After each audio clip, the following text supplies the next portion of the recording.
ne dément pas. Nous découvrirons ensemble du Frat permet du Frat à Lourdes.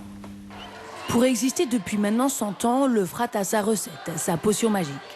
Pour cela, il faut mélanger 4 ingrédients. Une bonne dose de liturgie et de veillées enflammées, une tonne de témoins qui osent dire leur foi, quelques carrefours pour parler librement de sa foi, le tout bien mixé avec une vie de groupe. 4 éléments qui forment les 4 piliers du fraternel. Une bonne dose de liturgie et de veillées enflammées.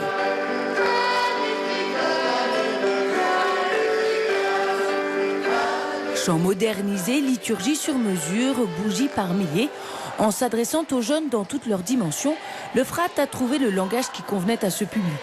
L'occasion de leur montrer que l'Église d'aujourd'hui est bien vivante. Des tonnes de témoins qui osent dire leur foi. Au cours du Frat, les frateux rencontrent des témoins. Ce sont des hommes et des femmes qui viennent partager avec les jeunes leur foi en Dieu, en témoignant de leur vie de foi à travers leurs engagements associatifs, familiaux, professionnels. Des témoignages qui permettent de faire prendre conscience aux jeunes qu'être chrétien est compatible avec la société actuelle. Comme nous l'explique Nicolas Marion, responsable des témoins. Ces personnes vont venir donc au Frat devant les jeunes pour leur dire le Christ vous parle, le Christ s'adresse à vous et il a quelque chose à faire avec vous. Voilà, donc c'est vraiment quelque chose de très incarné. Et c'est du coup un des points du Frat important, notamment dans un thème un peu compliqué. Le but des témoins, c'est vraiment de dire aux jeunes, la sainteté, ça vous est proposé puisque le Christ s'adresse à vous. Quelques carrefours pour parler librement de sa foi. Je sais pas. Je crois qu'on avait tous une attente, par exemple, là, quand il parlait avec sa voix artificielle. Pas une attente, mais pas méchante, mais voir ce que ça faisait. Ouais. Et c'est justement là qu'on se reproche, on a l'impression que c'était exposé.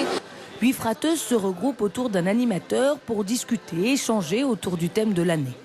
Ensemble, ils partagent quelque chose de leur vie, de leur foi, de leur espérance ou de leurs doutes. Un moyen de leur faire découvrir qu'ils sont membres d'un peuple plus grand que ce qu'ils voient et croient. Comme nous l'explique Anne Guibert, membre du groupe d'animation.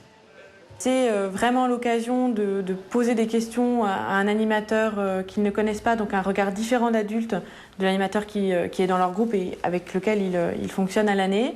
Donc c'est vraiment un espace d'ouverture sur la réflexion, sur les questions qui se posent pendant la durée du Frat, mais on essaye d'élargir plus globalement à ce qu'ils vivent dans leur vie au quotidien. Le tout bien mixé avec une vie de groupe.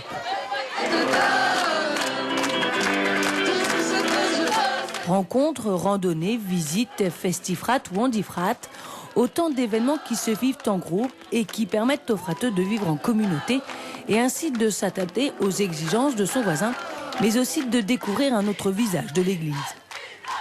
Une recette qui fait ainsi du Frat un symbole de dynamisme de la jeunesse catholique d'Île-de-France. Un visage de l'Église plein de joie et d'enthousiasme et de Portelli que